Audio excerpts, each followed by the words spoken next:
So hello and welcome back to being economist YouTube channel.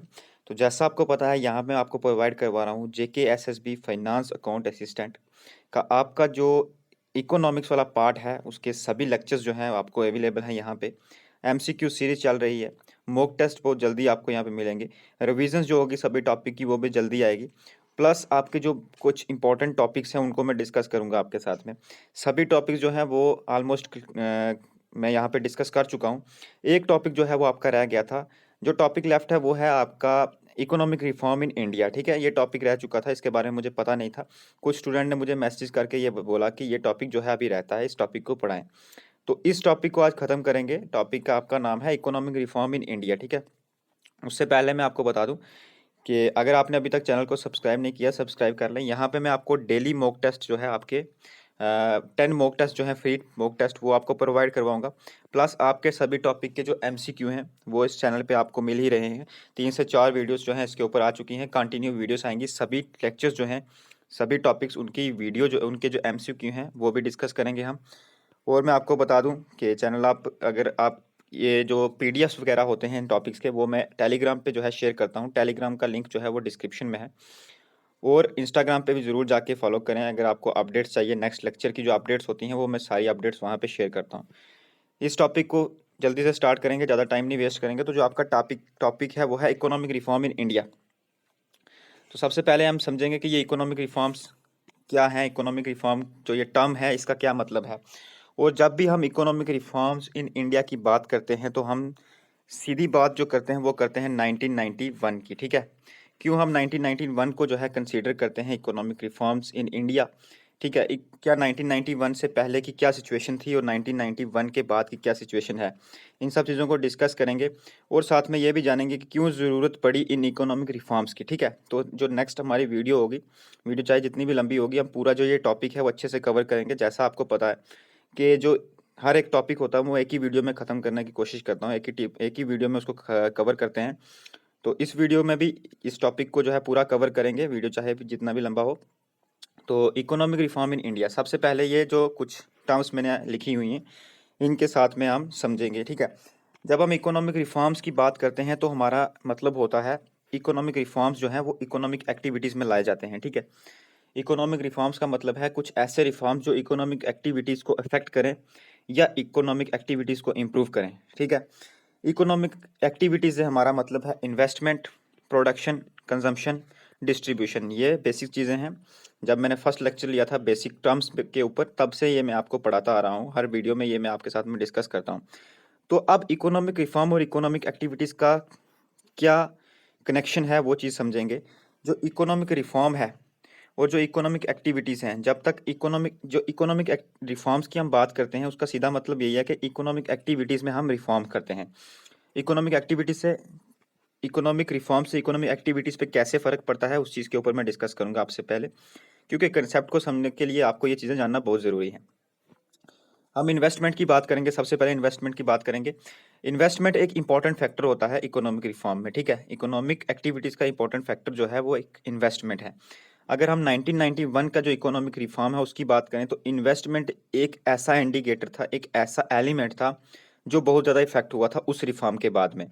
आपने FDI का नाम सुना होगा, इसका मतलब होता है फॉरेन डायरेक्ट इन्वेस्टमेंट। ठीक है, ये जो फॉरेन डायरेक्ट इन्वेस्टमेंट है ये इकोनॉमिक रिफॉर्म जो 1991 के इकोनॉमिक रिफॉर्म्स हुए थे उसके बाद में बहुत ज़्यादा ओपन अप कर दिया गया था। यानी अब जो फॉरेन कंपनियां थी वो भी इंडिया में आके इन्वेस्टमेंट कर सकती थी। हालांकि पहले भी कर सकती थी, लेकिन पहले क्या रिस्ट्रिक्शंस थी, क्या उन्हें दिक्कत होती थी, वो चीज़ें मैं डिस्कस करूंगा इस वीडियो में आगे। ठीक है, मैं जो बिफोर 1991 का पीरियड है वो भी डिस्कस करूंगा, वो आपको आपके साथ में किसी ने भी नहीं किया होगा इस टॉपिक में। ठीक है, और 1991 के जो बाद का है वो तो हम करेंगे ही करेंगे, और उससे पहले का भी करेंगे कि क्यों ऐसी ज़रूरतें पड़ी कि इसको रिफॉर्म जो है वो करना पड़ा।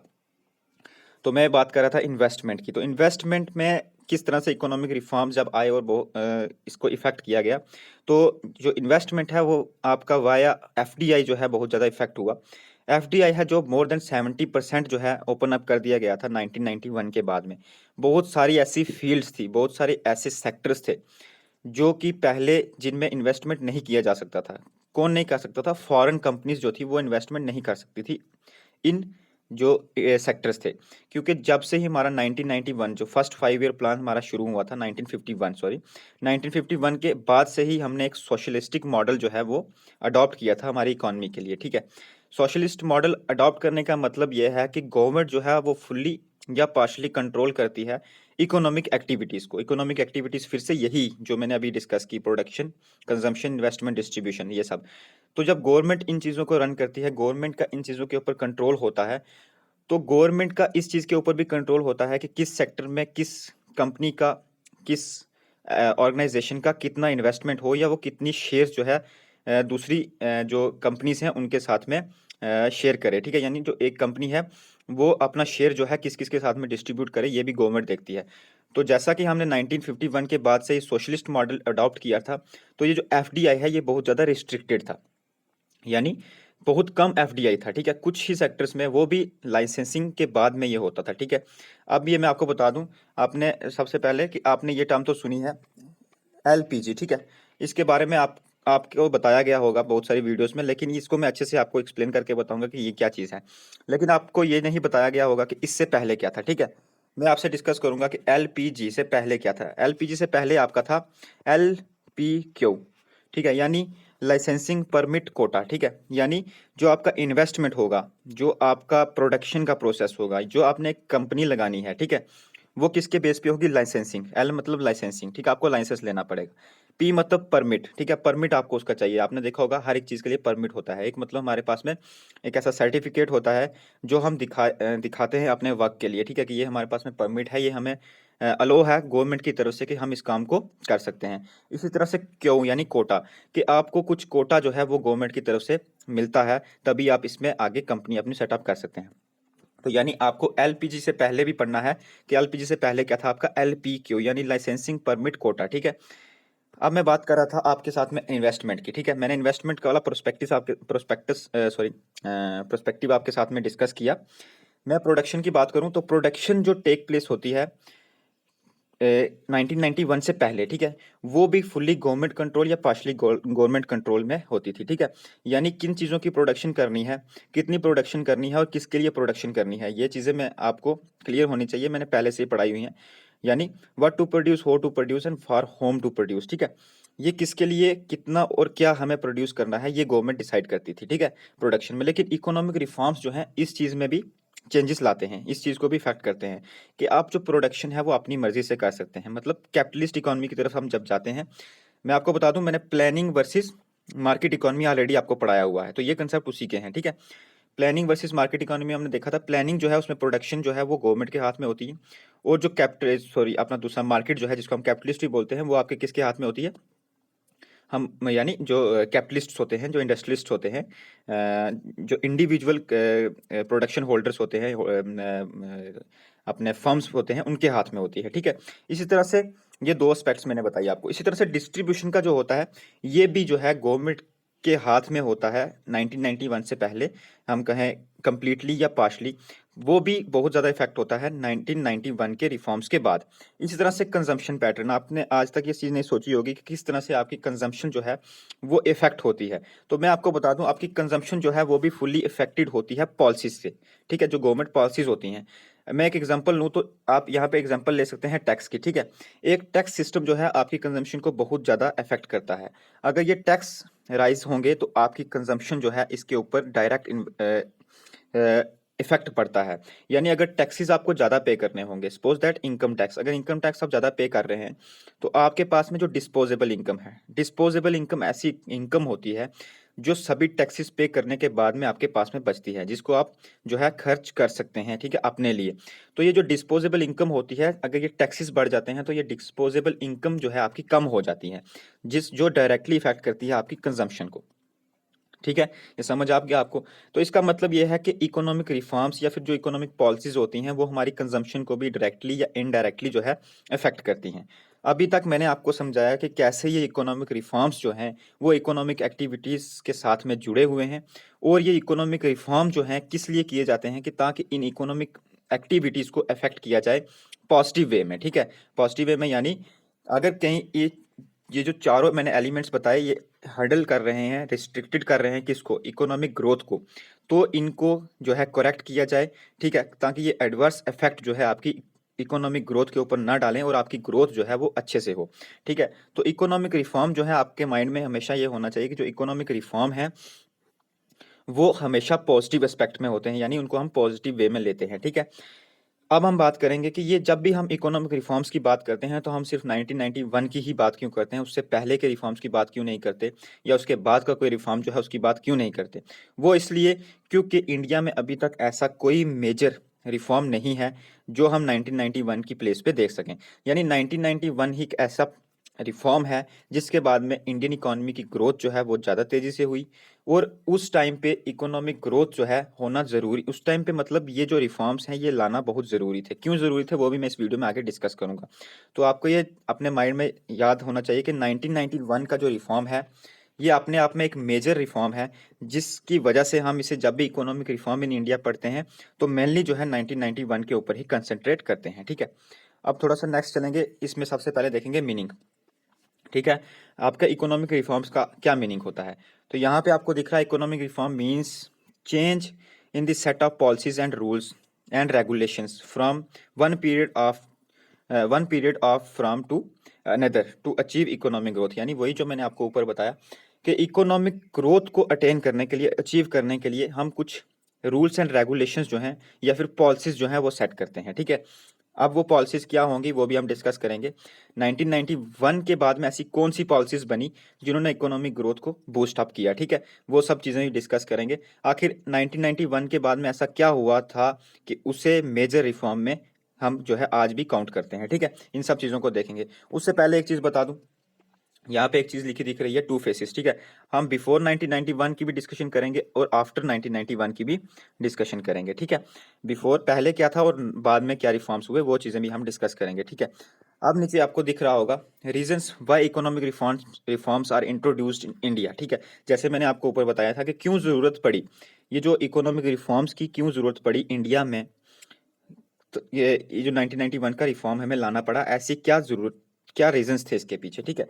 सबसे पहली चीज, poor performance of the public sector. अब आपको पता होना चाहिए कि आपकी एक इकोनॉमी में दो सेक्टर्स होते हैं, ठीक है, पब्लिक और प्राइवेट, ठीक है। ऑलरेडी हम इन चीज़ों के ऊपर डिस्कस कर चुके हैं, ठीक है, पब्लिक सेक्टर और प्राइवेट सेक्टर, ठीक है। पब्लिक सेक्टर ऐसा सेक्टर या पब्लिक प्रॉपर्टीज आप बोल सकते हैं जिसके ऊपर फुल्ली गवर्नमेंट कंट्रोल हो, ठीक है। प्राइवेट जिसके ऊपर कुछ इंडिविजुअल और ग्रुप्स ऑफ इंडिविजुअल का कंट्रोल हो, ठीक है, आपको ये समझना है। अब poor performance of public sector से हम क्या समझते हैं, यानी ये जो government control public government control sectors थे इनको हम क्या बोलते हैं वो भी हमें बता देता हूँ। इनको बोलते हैं हम पीएसयू, ठीक है, पब्लिक सेक्टर यूनिट्स, ठीक है, पीएसयूज, ठीक है, पब्लिक सेक्टर यूनिट्स। अब ये जो पब्लिक सेक्टर यूनिट्स थे इनकी जो परफॉर्मेंस थी वो काफ़ी ज़्यादा वीक थी, पोर थी, ठीक है। अब वो क्यों थी वो भी मैं आपको बता देता हूँ, ठीक है। ये जो पोर परफॉर्मेंस ऑफ पब्लिक सेक्टर है ये क्यों थी, जैसा मैंने बोला कि हमने 1991 के बाद से ही जो है सोशलिस्ट मॉडल था हमारे पास, हमने अडॉप्ट किया था। तो ये लाजमी है कि जो सारे सेक्टर्स थे वो ऑलमोस्ट पब्लिक सेक्टर में ही आते थे, कुछ को छोड़ के, ठीक है। पब्लिक सेक्टर में आते थे तो पब्लिक सेक्टर की पोर परफॉर्मेंस होने का ये मतलब है कि वो सेक्टर जो है वो अच्छे से काम नहीं कर रहे थे, ठीक है। यानी उनसे जितना एक्सपेक्ट किया जाता था कि उनके रिटर्न्स जो हैं उन पे जितना, सिंपली ये चीज़ है कि उन पे जितना इन्वेस्टमेंट किया जा रहा था उतना वो रिटर्न्स नहीं दे पा रहे थे, ठीक है। जितना उनके ऊपर इन्वेस्टमेंट हो रहा था उतना वो रिटर्न्स नहीं दे पा रहे थे। क्यों? क्योंकि इसमें बहुत ज़्यादा फॉल्ट्स होते हैं, ठीक है। पब्लिक सेक्टर्स में बहुत ज़्यादा फॉल्ट्स होते हैं। जब हमने स्टडी, बहुत सारी स्टडीज होती हैं उनमें ये पता चलता है कि ये जो पब्लिक सेक्टर्स होते हैं इनमें फॉल्ट इसलिए होते हैं, एक चीज़ ये कि इसमें जो ब्यूरोक्रेट्स होते हैं, ठीक है, क्योंकि इसमें गवर्नमेंट एम्प्लॉयज़ होते हैं, ब्यूरोक्रेट्स होते हैं, तो जो ब्यूरोक्रेट्स होते हैं उनमें बहुत ज़्यादा करप्शन होने की वजह से जो है ये पब्लिक सेक्टर जो है ये अच्छे से काम नहीं कर पाते, ठीक है। पीएसयू जो मैंने बताया पब्लिक सेक्टर यूनिट्स जो है ये काम नहीं कर पाते, ठीक है।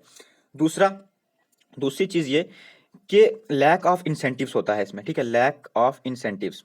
इसका क्या मतलब है, लैक ऑफ इंसेंटिव का मतलब है, अब मैं एग्जांपल लूंगा एक प्राइवेट और पब्लिक सेक्टर की, ठीक है। एक तरफ पब्लिक सेक्टर है और एक तरफ प्राइवेट है। अब अगर कोई पर्सन प्राइवेट सेक्टर में काम कर रहा है तो उसको बहुत ज़्यादा इंसेंटिव्स दिए जाते हैं, ठीक है, एज अ बोनस, ठीक है। उसको और ज़्यादा अपॉर्चुनिटीज़ दी जाती हैं कि वो अच्छे से काम कर सके, ठीक है, एक्स्ट्रा टाइम जो है अपना स्पेंड कर सके कंपनी के लिए। लेकिन प्राइवेट सेक्टर में, पब्लिक सेक्टर में इसकी लैकिंग देखी गई है। यानी अब अगर कोई एम्प्लॉय है जो पब्लिक सेक्टर में काम कर रहा है, ठीक है, गवर्नमेंट सेक्टर में काम कर रहा है, वो अपना एक फिक्स्ड अमाउंट ऑफ सैलरी जो है आफ्टर अ मंथ ले रहा है, ठीक है। अब उसे कोई ज़रूरत नहीं है इंसेंटिव की, क्योंकि इंसेंटिव से क्योंकि उसे एक फिक्स्ड अमाउंट जो है वो मिल रहा है। प्राइवेट सेक्टर में ऐसा होता है कि जितना ज़्यादा आप काम करेंगे उतना ज़्यादा आपको इंसेंटिव्स मिलेंगे, उतना ज़्यादा आपको बोनस मिलेंगे। इसलिए जो एम्प्लॉइज़ हैं वो प्राइवेट सेक्टर में अपना ज़्यादा इंटरेस्ट जो है वो शो करते हैं as compare to public sector. तो ये भी इसका एक रीज़न है कि पुअर परफॉर्मेंस रहती है किसकी, पब्लिक सेक्टर की, ठीक है। उसके बाद नेक्स्ट है आपका एडवर्स बीओपी, ठीक है, बैलेंस ऑफ पेमेंट जो है आपका एडवर्स था। इसका क्या मतलब है? इसका मतलब है आपका जो एक्सपोर्ट्स है, एक्सपोर्ट जो है वो लेस देन थे किससे, इंपोर्ट से, ठीक है। मतलब आपके इंपोर्ट्स ज़्यादा हैं और एक्सपोर्ट्स कम है। अब आपको ये सम आपके माइंड में ये चीज़ क्लियर होनी चाहिए कि एक कंट्री के लिए इंपोर्ट्स जितने कम हो उतना अच्छा होता है और एक्सपोर्ट्स जितने ज़्यादा हो उतना अच्छा होता है, ठीक है। लेकिन एडवर्स बीओपी का मतलब होता है, बीओपी का मतलब होता है बैलेंस ऑफ पेमेंट, ठीक है। एडवर्स बीओपी का मतलब है कि आपके जो एक्सपोर्ट्स हैं, ठीक है, एक्सपोर्ट्स हैं वो कम है और आपके जो इंपोर्ट हैं, ठीक है, वो ज़्यादा है, ठीक है। ये उस टाइम की सिचुएशन है 1991 के अराउंड में, ठीक है। तब ये सिचुएशन बनी हुई थी कि हमारा जो बीओपी था वो जो था वो क्या चल रहा था, एडवर्स चल रहा था, यानी इसमें डेफिशिट था, ठीक है। इसमें हम डेफिशिट, ट्रेड डेफिसिट भी बोल सकते हैं, ठीक है। बैलेंस ऑफ ट्रेड जो है वो क्या था, हमारा डेफिशिट था, ठीक है। यानी हम एक्सपोर्ट जो है वो कम कर रहे थे और इम्पोर्ट जो है ज़्यादा कर रहे थे, ठीक है। नेक्स्ट चीज़ जो है इसमें वो है हमारी, नेक्स्ट है हमारे पास में fall in foreign exchange reserve. अब आपको पता होना चाहिए कि एक कंट्री को सर्वाइव करने के लिए, अच्छे से सर्वाइव करने के लिए उसके जो फॉरेन एक्सचेंज होते हैं वो बहुत ज़्यादा हेल्पफुल होते हैं, ठीक है। अब ये फॉरेन एक्सचेंज रिजर्व क्या चीज़ है वो मैं आपको बता देता हूँ। फॉरेन एक्सचेंज यानी आपके पास में फॉरेन करेंसी जो है वो कितनी है, आपके स्टॉक्स में फॉरेन करेंसी जो है कितनी है। हमारे पास में जो फॉरेन एक्सचेंज है उसके पास में, आपको एक चीज़ मैं और बता दूं अभी आपके करंट क्वेश्चन से, कि जो फॉरेन एक्सचेंज रिजर्व है, इंडिया ने फॉरेन एक्सचेंज रिजर्व में अपना 4th पोजीशन ले लिया है, रशिया को जो है वो पीछे छोड़ दिया है, ठीक है। आपको ये पता होना चाहिए, करंट का क्वेश्चन है।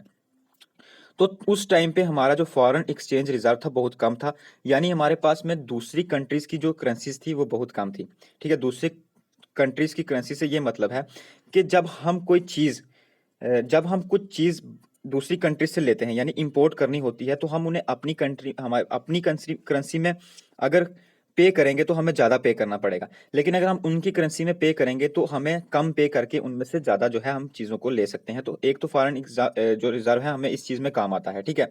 और जितना हमारे पास में फॉरेन एक्सचेंज रिजर्व रहेगा, यानी जितना हमारे पास में फॉरेन एक्सचेंज रिजर्व रहेगा, उतनी हमारी जो डोमेस्टिक करेंसी है, यानी अगर इंडिया की बात करें तो रूपी जो है उतना वो स्ट्रॉन्ग रहेगा। क्यों?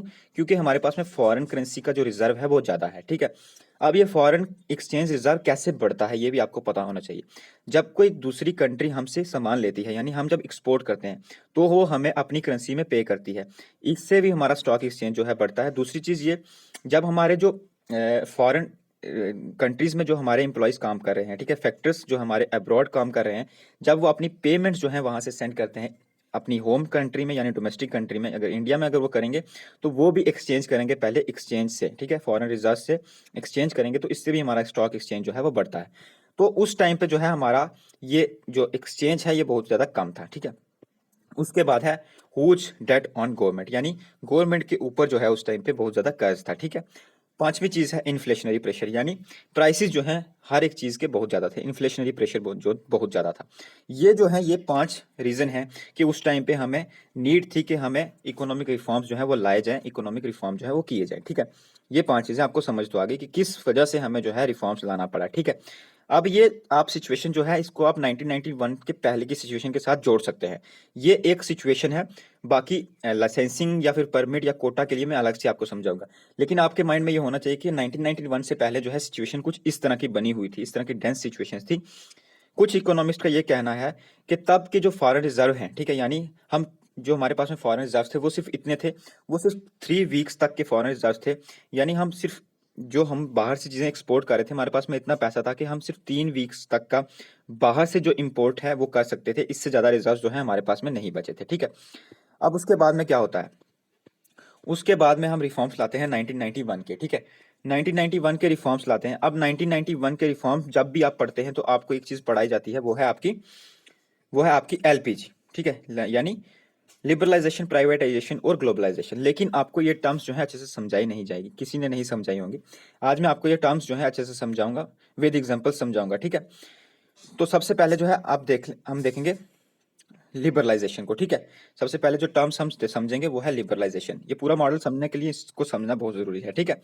अब जो लिबरलाइजेशन है आपका यहाँ पे लिखा है मीन्स ऑफ द, यहाँ पे लिखा है means of the elimination of control of state over economic activities, ठीक है। यानी स्टेट का जो कंट्रोल है उसको एलिमिनेट किया जाए, ठीक है, उसको कम किया जाए। किसमें? किसमें? जो आपकी हर तरह की इकोनॉमिक एक्टिविटीज है, प्रोडक्शन हो, कंजम्पशन हो, इन्वेस्टमेंट हो, इन सब में जो स्टेट का कंट्रोल है उसको मिनिमम किया जाए, उसको एलिमिनेट किया जाए, या तो उसको बिल्कुल खत्म कर दिया जाए या उसको मिनिमम कर दिया जाए, ठीक है। ये मतलब होता है किसका? लिबरलाइजेशन का। अब इसमें क्या लिखा है? इसमें लिखा है provide more autonomy to the private enterprises, ठीक है। यानी जो प्राइवेट सेक्टर है उसको ज्यादा जो है वो फ्रीडम दी जाए, उसको ज्यादा ऑटोनॉमी जो है वो प्रोवाइड की जाए, ठीक है। अब यहाँ पे एक जो चीज जो है आपको कहीं नहीं मिलेगी वो यहाँ पे मैंने ऐड की है। ये है आपका कि उस टाइम पे बिफोर 1991 से 17 इंडस्ट्रीज जो थी वो पब्लिक सेक्टर में इंक्लूड थी, ठीक है। जैसे मैंने आपको स्टार्टिंग से बोला कि 1991 से हमने सोशलिस्ट मॉडल लिया था, और कुछ सेक्टर्स थे जिनमें हमें जो है अगर इन्वेस्टमेंट करना है किसी कंपनी को, किसी प्राइवेट कंपनी को, तो उसे गवर्नमेंट से एक स्पेशल जो है परमिशन लेनी पड़ेगी, ठीक है। तो ऐसी जो इंडस्ट्रीज थी जिनमें स्पेशल परमिशन की जरूरत थी वो कितनी थी उस टाइम? 17। लेकिन जैसे ही 1991 का रिफॉर्म आता है ये रिड्यूस हो जाती है 8, सिर्फ 8 ऐसी इंडस्ट्रीज रह जाती हैं जिनमें लाइसेंस की जरूरत है। उसके अलावा जितनी भी कंपनीज, जितनी भी सेक्टर्स हैं, जितनी भी इंडस्ट्रीज हैं, उनमें आप बिना किसी परमिशन के जो है इन्वेस्टमेंट कर सकते हैं। लेकिन बाद में 1993 के बाद में ये और रिड्यूस होके 5 पे आ गए, ठीक है।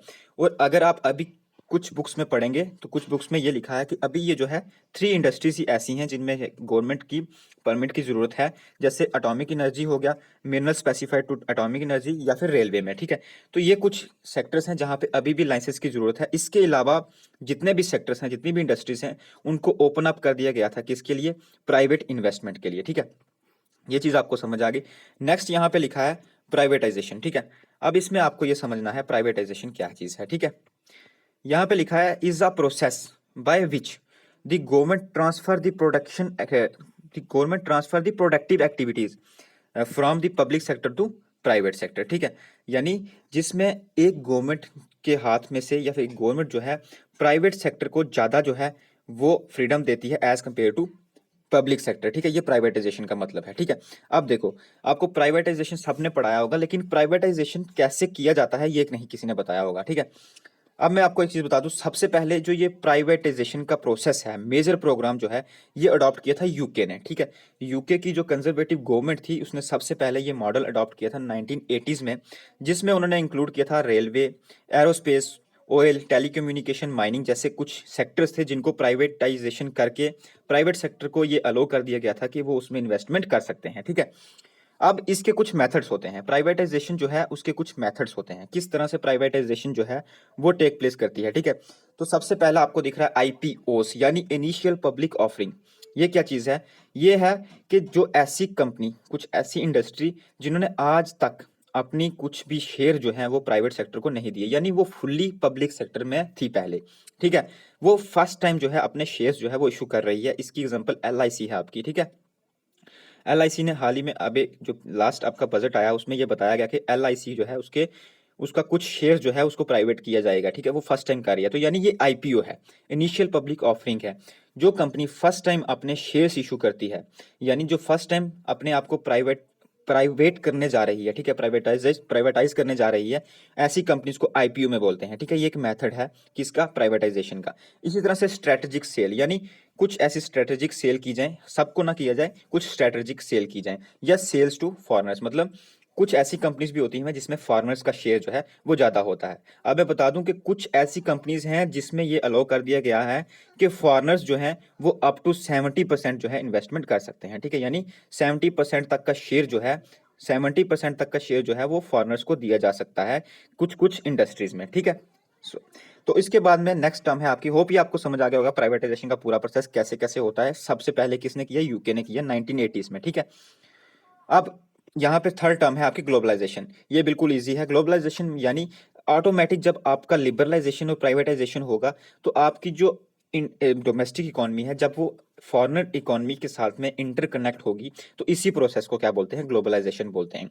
इसकी एग्जांपल मैं अगर आज के टाइम पे लूं तो आज के टाइम पे इंडिया में आप देख सकते हैं कि अगर हम एक शू ब्रांड की एग्जांपल लें, ठीक है, तो आपके पास में आज एक इंडिया में शू ब्रांड के लिए आपके पास में बहुत सारी वेराइटीज़ हैं, जैसे आपके एडिडास, नाइकी, ठीक है, इस तरह के रीबॉक, इस तरह के बहुत सारे एग्जांपल्स हैं। लेकिन अगर इंडिया में एलपीजी मॉडल ना होता, यानी ये लिबरलाइजेशन, प्राइवेटाइजेशन ना होती, तो जो इंडिया की अपनी कंपनी थी, एक आपको पता होना चाहिए, शू की जो कंपनी थी, जिसको हम बाटा बाटा कंपनी के नाम से जानते हैं, ठीक है।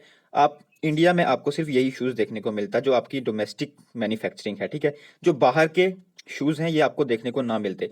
तो ये जो बाहर की कंपनियां इंडिया में आई और आपको जो वेराइटीज़ दिखती है चॉइसेस में, ये सिर्फ ग्लोबलाइजेशन की वजह से हुआ है, क्योंकि जो इंटरकनेक्शन जो है अलग अलग इकोनॉमीज के बीच में, ये पॉसिबल हुआ है ओनली थ्रू एलपीजी। अब मैं आपको बता दूं, ये जो एलपीजी है, ठीक है, इसके कुछ क्रिटिक्स भी हैं। कुछ जो इकोनॉमिस्ट हैं उसका उनका ये कहना है कि ये मॉडल जो है अडॉप्ट नहीं करना चाहिए था, क्योंकि उससे बहुत सारे एडवर्स इफेक्ट होते हैं। जैसे एक एग्जांपल, एक जो क्रिटिक है उनका ये कहना है कि अगर हम ओपन अप कर देंगे हमारी इकोनॉमी को, बाहर वाली कंपनीज यहाँ पे सेटअप होंगी, तो जो हमारी डोमेस्टिक कंपनीज होंगी, ठीक है, जो हमारी डोमेस्टिक कंपनीज होंगी वो जो है आउट ऑफ कंपटीशन हो जाएंगी, वो कंपटीशन में नहीं रहेंगी। क्यों नहीं रहेंगी? क्योंकि उनका कहना है कि जो हमारी टेक्नोलॉजी है, जो हमारे रिसोर्सेज हैं, वो इतने कैपेबल नहीं हैं कि जो बाहर की कंपनीज हैं उनके साथ में कोप अप कर सकें या उनको बीट कर सकें। तो ये कुछ क्रिटिक्स हैं, ये आपके लिए इंपॉर्टेंट नहीं है। आपके लिए जो है रिफॉर्म्स ही पढ़ना इंपॉर्टेंट है। इसका क्रिटिसिज्म है वो आप ना ही पढ़ें तो ठीक है, ठीक है। तो आपको यहाँ पे दिख रहा होगा एक डायग्राम जो मैंने इसमें ऐड की है इकोनॉमिक रिफॉर्म्स की, यानी जो अभी तक हमने पढ़ा उसका पूरे का जो है यहाँ पे आपको एक समराइज करके बताया जाएगा, ठीक है। ये है इकोनॉमिक रिफॉर्म्स, यहाँ पे मीनिंग और नीड्स, और ये है आपका पूरा न्यू इकोनॉमिक पॉलिसी से क्या हुआ, स्टेबलाइजेशन मेजर्स। इसका क्या मतलब है? सबसे पहले स्टेबलाइजेशन मेजर पढ़ेंगे। स्टेबलाइजेशन की जरूरत तब होती है जब हमारे किसी एलिमेंट में डिसइक्विलिब्रियम हो, यानी जब वो मेंटेनेंस में ना हो, बैलेंस में ना हो। तो ये कब था? हमने पहले पढ़ा कि हमारा जो बैलेंस ऑफ पेमेंट था वो एडवर्स था, यानी वो बैलेंस में नहीं था। तो हमने जो है स्टेबलाइजेशन मेजर को अडॉप्ट करने के लिए न्यू इकोनॉमिक पॉलिसी जो है वो लाई। या फिर स्ट्रक्चर रिफॉर्म्स, यानी ओवरऑल जो स्ट्रक्चर है वो इकोनॉमी का चेंज किया जाए, यानी प्राइवेट से पब्लिक से प्राइवेट में जाया जाए, या किस तरह से जो है पूरा स्ट्रक्चर चेंज किया जाए। इसके लिए न्यू इकोनॉमिक पॉलिसी ने काम किया, इन दो चीज़ों पे काम किया, एक स्ट्रक्चर स्टेबलाइजेशन मेजर पे और दूसरा स्ट्रक्चर रिफॉर्म्स पे। और यहाँ पे दूसरी साइड पे आपको दिख जाएगा कि क्यों इसकी जरूरत पड़ी। मीनिंग तो आपको पता ही है, सेट्स होते हैं, रूल्स होते हैं। और नीड क्यों पड़ी? क्योंकि ये वाले सारे पॉइंट्स जो आपने ऊपर पढ़े ये वही वाले पॉइंट्स हैं, ठीक है। अब नेक्स्ट पढ़ेंगे, यहाँ पे है वो इंपॉर्टेंट चीज़ जो आपको पढ़नी जरूरी है, ठीक है। अब आपने ये सब कुछ देख लिया, क्यों जरूरत पड़ी, उससे पहले का क्या था, और कैसे कैसे जो है ये एलपीजी मॉडल जो है अडॉप्ट किया गया। मैंने उससे पहले बताया कि एलपी क्यों था। ये सब चीज़ें आपके माइंड में क्लियर होंगी, ठीक है। ये भी बता दिया कि जो इकोनॉमिक रिफॉर्म्स है वो इकोनॉमिक एक्टिविटीज़ को जो है कैसे इफेक्ट करते हैं और ये कैसे इंटरलिंक्ड हैं, ठीक है। लेकिन अब जो चीज़ है वो ये है कि 1991 के बाद में आखिर हुआ क्या, ठीक है। क्यों 1991 को एक मेजर रिफॉर्म बोला जाता है, ठीक है। 1991 के रिफॉर्म्स ने ऐसा क्या किया, अब हम वो चीज़ें डिस्कस करेंगे। तो 1991 के बाद में जो मेजर 4 चीज़ें जो हैं टेक प्लेस हुई, वो यहाँ पे लिखी दिख रही हैं आपको, ABCD, ठीक है। ये वाली जो चीज़ें हैं, सिर्फ सबसे पहले आपको दिख रही है इंडस्ट्रियल लाइसेंसिंग, ठीक है। यानी जो इंडस्ट्री सेटअप करने के लिए एक प्राइवेट सेक्टर को जो लाइसेंस लेना पड़ता था, उसमें कुछ चेंजेस किए गए, वो पढ़ेंगे। दूसरा है पब्लिक सेक्टर पॉलिसी, ठीक है। यानी पब्लिक सेक्टर की जो पॉलिसीज थी वो चेंज की गई। जो पब्लिक सेक्टर पहले पॉलिसी बनाता था कि इतना इन्वेस्टमेंट करना है तो ये क्राइटेरिया होगा, ठीक है। बाहर वाली कंपनीज जो है कितना शेयर ले सकती हैं, ये सब चीज़ें। तीसरी चीज़ है MRTP एक्ट, यानी monopoly restricted policy, monopoly restricted trade policy act, ठीक है। ये क्या था इसको पढ़ेंगे, और 1991 के बाद में इसके साथ में क्या हुआ। फोर्थ है आपका फॉरेन इन्वेस्टमेंट एंड टेक्नोलॉजी, किस तरह से 1991 के बाद में फॉरेन इन्वेस्टमेंट बढ़ा और टेक्नोलॉजी जो है बाहर की वो इंडिया में आई। इन सब चीज़ों को डिस्कस करेंगे। सबसे पहला पॉइंट करेंगे, ठीक है, इंडस्ट्रियल लाइसेंसिंग, ठीक है। सबसे पहले करेंगे industrial licensing, abolition of industrial licensing, यानी इंडस्ट्रियल लाइसेंसिंग को खत्म कर दिया गया, ठीक है। यहाँ पे आप जब हम पढ़ेंगे तो आप यहाँ पे देखेंगे, यहाँ पे लिखा है कि industrial licensing policy in India has been govern by the industrial development and regulation act, IDRA, ठीक है, industrial development and regulation act, ठीक है, 1991 1951, ठीक है। जैसे ही फर्स्ट 5 ईयर प्लान आया था 1951 में तब ही एक एक्ट बना दिया गया था, ठीक है। एक्ट था industrial development and regulation act, कि किस तरह से इंडस्ट्रीज काम करेंगी, किस तरह से एक नई इंडस्ट्री जो है सेटअप होगी इंडिया में, वो सब कौन देखता था, वो सब इस एक्ट में होता था, ठीक है। इस एक्ट के अकॉर्डिंग ही आप एक इंडस्ट्री जो है वो सेटअप कर सकते थे। तो इस एक्ट में क्या था एक्चुअल में, ठीक है, इसमें ये लिखा है कि ये जो है यहाँ पे इंडस्ट्रियल लाइसेंसिंग एंड पॉलिसी, यहाँ पे लिखा है इंडस्ट्रियल लाइसेंसिंग एंड पॉलिसी। मैं इसको थोड़ा सा, ठीक है, यहाँ पे आपको दिख जाएगा इंडस्ट्रियल लाइसेंसिंग एंड पॉलिसी जो है टाइम टू टाइम जो है वो अपना प्रोसीजर जो है वो चेंज करती थी, कि किस तरह से किसको जो है वो इंडस्ट्री सेटअप करनी है और कितनी और कहाँ पे इंडस्ट्री जो है सेटअप करनी है। लेकिन इसके जो है बहुत सारे जो है ड्रॉबैक्स थे, ठीक है। यहाँ पे आपको दिख रहा होगा करप्शन, ठीक है, रेड टेपिज्म, ब्यूरोक्रेटिक, ठीक है। तो ये जो चीजें थी, ये इन चीजों की वजह से जो है इसको एबॉलिश कर दिया गया, ठीक है। यानी इन सिंपल वर्ड्स में आपको बताऊं तो जो आपका इंडस्ट्रियल लाइसेंसिंग था, ये किसके अंडर काम करता था, ये आपका काम करता था industrial development and regulation act 1991, जिसमें बहुत सारे जो हैं साइड इफेक्ट बोल सकते हो, बैड इफेक्ट बोल सकते हो, एबल इफेक्ट्स आप बोल सकते हो, जो कि जैसे कि करप्शन हो गया, ब्यूरोक्रेटिक हो गया, रेड टेपिज्म हो गया, इस तरह की बहुत सारी जो है प्रॉब्लम्स होती थी, ठीक है। इन सब प्रॉब्लम्स के चलते जो है इसको एबॉलिश करना पड़ा, ठीक है। अब 1991 में क्या होता है, 1991 में ये जो एक्ट है इसको अबॉलिश कर दिया जाता है टोटली, ठीक है। इसको अबॉलिश कर दिया जाता है। और अब यहाँ पे जो मैंने आपको पहले बताया कि अब जो है इंडस्ट्रीज को कोई ज़रूरत नहीं थी कि वो गवर्नमेंट से कोई स्पेशल लाइसेंस लें अपनी इंडस्ट्री को सेटअप करने के लिए। जैसे कि हमने पहले पढ़ा कि जो लाइसेंसिंग है वो सिर्फ कंपलसरी थी, किसके लिए, इन 5 इंडस्ट्रीज के लिए। कौन सी 5 इंडस्ट्रीज, अल्कोहल, सिगरेट, हैजार्डेड केमिकल्स, ठीक है, electronic, aerospace and defence equipments, ठीक है। ये सब जो 5 इंडस्ट्री थी सिर्फ इनके लिए लाइसेंस जरूरी था, बाकी किसी इंडस्ट्री के लिए जो है लाइसेंस जो है आपका इंपॉर्टेंट नहीं था।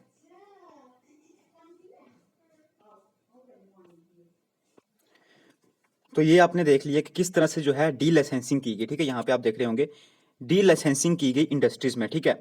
अब क्या है, अब देखो यहाँ पे आपको दिख रहा होगा, मैं आपको इसको जूम करके बता देता हूँ। यहाँ पे आपको दिख रहा है, लिखा है no approval is required from government, ठीक है। अब जो है गवर्नमेंट से कोई अप्रूवल लेने की रिक्वायरमेंट नहीं थी। अब जो है जो इंडस्ट्रीज थी उनको सिर्फ एक मेमोरेंडम जो होता है वो साइन करना होता था बिटवीन 2 इंडस्ट्रीज, जो है वो मेमोरेंडम जो है साइन होता है और उसके बाद में आप इंडस्ट्री जो है सेटअप कर सकते थे, ठीक है। ये था फर्स्ट पॉइंट। सेकंड है प्राइवेट सेक्टर्स रोल डिल्यूटेड, यानी जो पब्लिक सेक्टर्स रोल डिल्यूटेड, यानी जो पब्लिक सेक्टर का रोल था उसको डिल्यूट करके प्राइवेट सेक्टर में डिल्यूट कर दिया गया, यानी, ठीक है। अब यहाँ पे एक लिखा है the 19 sorry the 1956 revolution has been 70 industries for public sector, ठीक है। अगर 1956 की बात करें, ये 1991 से पहले, तो 70 इंडस्ट्रीज, मैंने आपको पहले बता दिया, ये 70 इंडस्ट्रीज जो है पब्लिक सेक्टर में थी, ठीक है। वो इंडस्ट्रीज के नाम भी आपको इस नोट्स में मिल जाएंगे।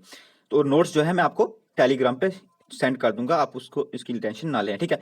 तो ये जो 70 इंडस्ट्रीज थी पहले ये होती थी, फिर उसके बाद में जैसे मैंने आपको बताया कि 1993 में ये सिर्फ 5 रह गई, ठीक है। और यहाँ पे आपको दिख रहा होगा कि एट प्रेजेंट ओनली 3 इंडस्ट्रीज जो है वो रिजर्व हैं, ठीक है। तो ये सब जो है पब्लिक सेक्टर का रोल जो है वो डिल्यूट कर दिया गया। ये भी एक मेजर रोल था किसका, 1991 के रिफॉर्म का। अब हम पढ़ते हैं नेक्स्ट पॉइंट जो है MRTP लिमिट्स गोल्स, यानी monopoly restricted trade policy limits goals. अब ये मोनोपोली रिस्ट्रिक्टेड ट्रेड पॉलिसी पहले है क्या वो देख लो। यानी पहले 1991 से पहले ये देखा जाता था, ठीक है। 1991 से पहले ये देखा जाता था कि जो कोई इंडस्ट्री सेटअप है इंडिया में, क्या वो मोनोपोली को जो है प्रमोट तो नहीं कर रही, यानी कोई एक इंडस्ट्रियल यूनिट है, उसके होने से जो अदर छोटे छोटे यूनिट्स हैं आपके, ठीक है, छोटे छोटे यूनिट्स हैं, उनके ऊपर बैड इफेक्ट तो नहीं पड़ रहा। यानी एक इंडस्ट्री जो है वो बहुत ज्यादा ग्रो कर रही हो सेम सेक्टर में और बाकी इंडस्ट्री जो है वो पीछे जा रही हो, इसको बोलते हैं मोनोपोली, ठीक है। यानी जैसे अगर हम एक एग्जांपल लें जियो की, तो जियो जब स्टार्टिंग में आई उसने बहुत ज्यादा राइज किया, उसने मोनोपोली क्रिएट कर दी टेलीकम्युनिकेशन में, बाकी सारे ऑपरेटर्स थे जो वो बहुत पीछे रह गए। अगर लेकिन वो अगर 1991 से पहले ऐसा हुआ होता तो वो जो है ऐसा नहीं कर पाती, क्योंकि एक लिमिट सेट की गई होती थी कि आप जो है अपनी सेट आप जो अपनी इंडस्ट्री है उसके ऊपर इतना ही इन्वेस्टमेंट कर सकते हैं, उसमें इतनी ही लैंड यूज कर सकते हैं, इतने ही रिसोर्सेज यूज कर सकते हैं। ये MRTP एक्ट में होता था, लेकिन इसको गोज कर दिया गया, इसकी लिमिट्स को जो है हटा दिया गया। अब आपको कोई ज़रूरत नहीं थी कि आप गवर्नमेंट से अप्रूव लेके ही इतने ही लिमिट में जो है अपनी इंडस्ट्री या एक्ट जो है वो इस्टेब्लिश कर सकें, ठीक है। क्योंकि इस एक्ट की लिमिट थी उनको जो है खत्म कर दिया गया, उनकी लिमिट्स जो है उसको हटा दिया गया, ठीक है। ये है MRT एक्ट में। तो ये भी आपका एक बहुत ज़्यादा मेजर जो है एक रिफॉर्म था 1991 का, ठीक है।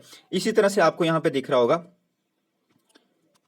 Free entry to foreign investment act technology, सबसे इंपॉर्टेंट पॉइंट, ठीक है, कि अब आपकी जो टेक्नोलॉजी और फॉरेन इन्वेस्टमेंट था उसको फ्री कर दिया गया था कि आप फॉरेन इन्वेस्टमेंट जो कंपनीज थी वो आके इंडिया में जो है इन्वेस्टमेंट कर सकती थी। यहाँ पे एक चीज लिखी होगी कि यहाँ पे देखो ये जो made available for direct investment up to 51%, ठीक है। पहले सबसे पहले तो ये 51% किया गया। अब यहाँ पे आप पढ़ेंगे कि ये देखे the limit was subsequently rise from 51 to 74% and then 100% for many this industries. पहले तो ये 51 से 74 कर दी गई और फिर ये 74 से भी 100% तक जो है कंप्लीटली जो है फॉरेन इन्वेस्टमेंट आप कुछ इंडस्ट्रीज में कर सकते थे। जैसे यहाँ पे आप देख रहे होंगे presently FDI is permitted up to 100%, ठीक है। अगर आप कुछ इंडस्ट्रीज ऐसी हैं, अगर आप उनमें करते हैं जैसे रिटेल ट्रेडिंग, इनको छोड़ के, ठीक है, इनको छोड़ के एटॉमिक एनर्जी और लॉटरी बिजनेस जो है, इन गैम्बलिंग, इनको छोड़ के, इन चार को छोड़ के आप बाकी सब में जो है FDI 100% तक कर सकते हैं अगर कोई फॉरेन कंपनी करना चाहे तो, ठीक है। तो ये सब जो है फॉरेन डायरेक्ट इन्वेस्टमेंट में इंप्रूवमेंट हुआ, फॉरेन टेक्नोलॉजी जो थी वो इंडिया में आ रही थी, ठीक है। कुछ अदर लिबरलाइजेशन मेजर्स हैं जैसे इंडस्ट्रियल लोकेशन पॉलिसी लिबरलाइज्ड, ठीक है। यानी पहले अगर आपको इंडस्ट्री लगानी, एक इंडस्ट्री सेटअप करनी है तो उसकी लोकेशन क्या हो वो गवर्नमेंट से अप्रूव लेना होता था, लेकिन ये जो है इसको लिबरलाइज कर दिया था। अब आप इंडस्ट्री जो है आप कहीं पे भी लगा सकते हैं, कुछ स्पेशल प्रोविजंस को देखकर, यानी कुछ ज़्यादा हार्म ना हो, वहाँ पे सेटलमेंट नहीं होनी चाहिए ह्यूमंस की, और आप जो है इंडस्ट्री सेटअप कर सकते हैं, ठीक है। बाकी की सारी रिस्ट्रिक्शंस जो हैं वो हटा दी गई। इसी तरह से और अगर हम देखें यहाँ पे लिखा है evolution of phased manufacturing programme for a new project, यानी पहले फेस्ड में मैन्युफैक्चरिंग होती थी, न्यू प्रोजेक्ट्स जो होते थे उनके। अब आप जो मैन्युफैक्चरिंग प्रोग्राम जो है, अगर एक कोई प्रोजेक्ट है आपका न्यू, उसके लिए मैन्युफैक्चरिंग करना चाहते हैं तो आप पूरी मैन्युफैक्चरिंग जो है वो एक ही साथ कर सकते हैं, आपको फेसिस में उसको करने की कोई ज़रूरत नहीं है, ठीक है।